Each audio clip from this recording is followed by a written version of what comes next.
out again. It's a redskin.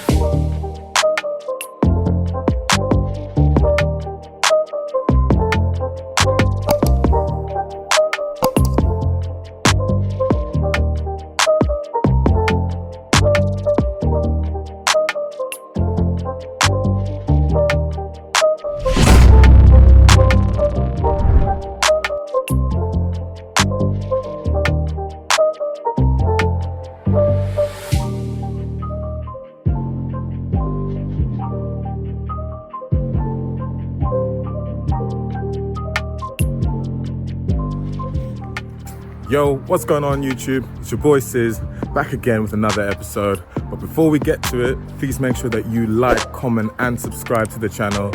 It means a lot to me. But yeah, I've got another video for you today. It is the 2020 Mercedes-Benz GLE300d. Let's check it out.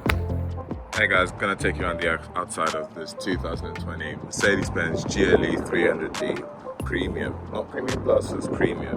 But this one's finished in obsidian black with the 20-inch AMG line wheels. And look, I want to be completely honest with this review on this car. I don't like how this car looks. The elements of it I do like, but in total, I don't like how this car looks. I think it looks like a blown up frog, if I'm being totally honest with you. But there are nice things about this car. Firstly, the headlights. I found out how good these headlights were last night on my journey from London all the way back down to Chichester at night. It has automatic forward beams that dip when oncoming traffic is approaching you, and it does it intelligently for you and then puts the beams back up once you've gone past them. And it was amazing. It just did it automatically itself the entire journey from start to finish, and I absolutely love them. So these headlights that Mercedes have done, yeah, they know what they're doing. They're doing very, very well with those. So that's a big plus. I'm not a fan of the absolutely massive Mercedes star emblem on the hood, but you know, it is what it is, I say. With the floating grille, I guess it works a bit more. You can have an image panoramic grille on this. This would look a bit too much, but it is what it is. This car has a lot more chromy bits. I know we can say that a lot of Mercedes these days do have more chromy bits, but this in particular has a lot more chromy. I guess this would appeal more to that traditional Mercedes-Benz stock buyer. You know, that person that would have bought an E500 or an S500, but now wants more of an SUV. Because obviously, as we know, the GLE is the old ML, essentially. But taking you down the sides, this doesn't have a black pack on, so you can still see all the chromy bits as mentioned. What's pretty cool is that this has side steps as well to get into. Quite nice. Moving around to the back. This is another very unflattering. And there goes a neighbor on his bloody... Right, let's talk about the interior of this Mercedes-Benz. I have a lot of mixed emotions when it comes to the interior of this car. Let me tell you why. Let's start. I don't want to just be Mr. Negative, so let's start on the positives about this car. Mercedes-Benz, when it comes to their ambient lighting, and that is the MBUX cutting in. I don't know why they're cut out there. For some reason, my camera just won't film. But yeah, going on to the interior, there's a lot of things I don't like in this car. First of all, these seats. They're not comfortable at all. They look really comfy. They're really thick. They're bolstered, 8-way electric seated, heated as well, but they're terrible. They're so uncomfortable. Do not like these seats whatsoever. Also, the air vents. These air vents look absolutely terrible. Other Mercedes do the turbine ones, which have the ambient lighting also inside them. These ones on the SUVs, yeah, SUVs got absolutely shagged. Don't like them at all. However, one nice touch are the grab handles that you would see like in a G-Wagon. Obviously the G-Wagon has a grab handle there too, which you don't get. But other than that, not really a lot of positive things to say about this car, as you can probably get from the theme of this video. This car has MBUX rather than Mercedes-Benz command, so if you say, hey Mercedes, it will really annoy your life, as you'll probably see in this video. Hey Mercedes. How can I help you? I'm cold. Temperature is 17.5 degrees. This bit is touchscreen, whereas that virtual dash is not. It's very intuitive, it's very easy to use. The negative thing I can say about that is the sat nav. The sat nav navigation is absolutely terrible.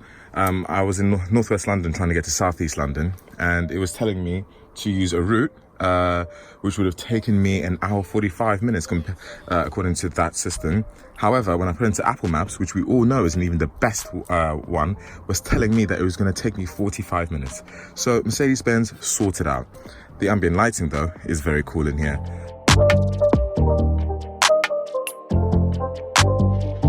Other than that, this car will carry 5-6 foot plus people in this car. Not comfortably, but it will carry them nonetheless. As I've already mentioned in previous videos, such as the E-Class video, I do like the way Mercedes somehow managed to make their plastics not feel like plastic, especially like on the window switches and the seat switches, and especially for the air conditioning. I like the physical buttons, and they somehow managed to feel quite nice and expensive. But yeah, let's go on to how this car feels to drive. Inside driving the 2020 Mercedes-Benz GLE300d. What's it like to drive? Well, we know that this is going to be a family car. We know that families will be buying these up and they will never be going off-road or anything like that, but they'll be expected to take families to and from their business of, you know, family life, work life, and etc., and probably even some, you know, long journeys, etc., like that. So what does it need to be? It needs to be quiet, it needs to be comfortable, it needs to have enough punch to make sure that the engine can do what it needs to do and it is not just sluggish and slow, and it just needs to be a nice place to be. What can I say about these things? Firstly, let's talk about how comfortable it is. Right now I'm just on an A road. I'm doing 70 miles an hour, and it's sufficient. It's exactly what you expect of a Mercedes-Benz. It's also very quiet in here right now, so I can't really complain too much about that aspect of this car, because it's doing what it would normally be doing and what it's going to be doing most of this time very, very, very well. However, now that I'm putting on the brakes a bit and I'm about to go onto a roundabout, that's where the comfortability of this car starts to take a turn. I was driving in this car yesterday in London, going over speed humps, a lot of start traffic, which you would expect a Mercedes-Benz to do very, very well. However, I will say that this car was terrible. It does not, this is in comfort mode. It wasn't in sport mode before anyone gets annoyed or anything. It was in comfort mode, right? Where you would expect it to react well to bumps and start traffic and everything, but it really does not. I cannot lie, guys. This car is so bouncy, and I don't know what Mercedes have done with the suspension, but it's not good. It's really, really not good. Any little bump it struggles to deal with, and even the bigger bumps, don't even get me started on that. The car loses all composure. It goes over it okay, but coming down, the car just feels like it slams down, you know, and it's just really, really uncomfortable. If I'm honest with you, this is genuinely the most uncomfortable Mercedes-Benz I've driven. And that's a statement I never thought I'd ever actually say, where I'm indicating that this is an uncomfortable car. But here we are. This car is really not that comfortable whatsoever. Now, what else did I say it has to be good on? It has to be good on being quiet. Is it quiet? It's very quiet in here.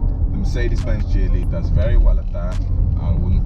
It's quiet, it's refined, things feel well put together, things are sturdy, and yeah, with the rose presence, yeah, people will move out of your way. But as I'm saying, even right now in these country lanes, this car is just all over the place. I really don't like saying this, but I don't like this car. I don't like driving it. It just doesn't feel comfortable. I get thrown about a lot in these seats, and this is where I was talking about if this car is comfortable, even with the seats. The seats are just not comfortable at all. I don't feel supported. I don't feel comforted. I just don't feel what I should be feeling at this price point and in a bloody Mercedes-Benz. You know, I don't feel the things I normally feel in all their other cars. This is just, it's just imperfections in the road. You feel every little imperfection. It's just shudder up your spine. And let me tell you something, it is just not nice. Like, I don't know what Mercedes done here, but whatever they did, they didn't do it very well. The ride of this car is just rubbish. Now, engine-wise, this is a 2-litre diesel engine producing 194 horsepower, and just like in the Mercedes E-Class review, it is a very uninspiring. Put my foot down. Man, this is a SUV. This does not shift, but this 2-litre engine is sufficient for this car. If I'm genuinely honest with you, especially if you're going to be doing city driving, 2-litre diesel is more than enough power that you need in this car. But other than that, I mean, what can we really say? Okay, look, what I'm gonna do now, I'm gonna fiddle with the comfort modes and everything with the driving dynamics. Let's see, like now, okay. We're in comfort at the moment. If I put it into sport. Yeah, obviously okay, everything that you expect happens. Throttle response is a lot faster. So it just picks up revs quicker. There's a bit more of an augmented sound in here, but other than that, guys, you're just being thrown about even more. Like, my hand is doing its best to stay still. Like, even when I'm with 2 hands, like this car, you just get thrown about in it, and it's just god awful, man. It's god awful. I mean, even my girlfriend yesterday was sat in the passenger, and this was without me saying anything, so I did not influence her to think that, oh, this car's uncomfortable. She straight away was just like, this car's really uncomfortable. And I don't know why Mercedes-Benz allowed this car, the one that they know is going to be sold to families, the one that they know the kind of person that buys this car is going to expect it to be comfortable, and they sell a car that's not comfortable. I mean, I'm in complete shock. Yeah, I'm very disappointed, you know? Very, very disappointed in what is supposed to be a GLE300d premium. And I just don't like how it drives at all. I don't like how it rides, I don't like how it feels. There's not a lot I like about it. I've gone on about the stuff about the interior and the exterior I like, but there's not a lot of positives I can say about this car. And I hate to say, because I sound like such a hater, because I love Mercedes-Benz, but right now I'm sounding like such a hater. But there's so many tweaks that Mercedes need to go back onto this car for the next generation in order for it. That's why I really realize I don't see a lot of these on the road. I'd much rather personally be in a BMW X5 than being in a Mercedes GLE, without a doubt. It's even cheaper a BMW X5 if you spec it right. So, what are my final thoughts on this? Oh my gosh, I couldn't even get out the final thoughts there. Just even turning around there and getting onto this bit of gravel. I'm on a 4-wheeler and this gravel was just, hurting my back. This is absolutely terrible. But anyway, what are my final thoughts on the Mercedes GLE? How can... Please, MBUX, be quiet. Please, just be quiet. What are my final thoughts? For the amount of money you're paying, it's not worth it. There's a lot of disappointments with this car. The driving aspect of it is absolutely terrible, in my opinion. And that's an opinion, I'm not stating as a fact. This is my opinion, I think it's absolutely terrible. There's so many things that you get in the other bits of the Mercedes, which you... Yeah, sorry about that, guys. I don't know what happened. I think it was memory card corruption and everything. But yeah, here are my final thoughts on the Mercedes-Benz GLE. Unfortunately, it's not a comfortable car. You're paying a lot of money for a car that's not that comfortable. It should be marketed towards families. And if I'm honest with you, apart from its sheer size, it's not really that much of a good family car. It's the ambient lighting's cool. MBUX is okay. It's annoying, but it's okay. But I think for the money and for what GLE customers are looking for, I think there are better options out there. But anyway, like I said, I'm leaving it there for now, guys. Thank you so much for watching this video. If you're new to the channel, please make sure you like, comment, and subscribe to the channel for plenty more to come. Love and blessings, guys. Have a good one. Yeah.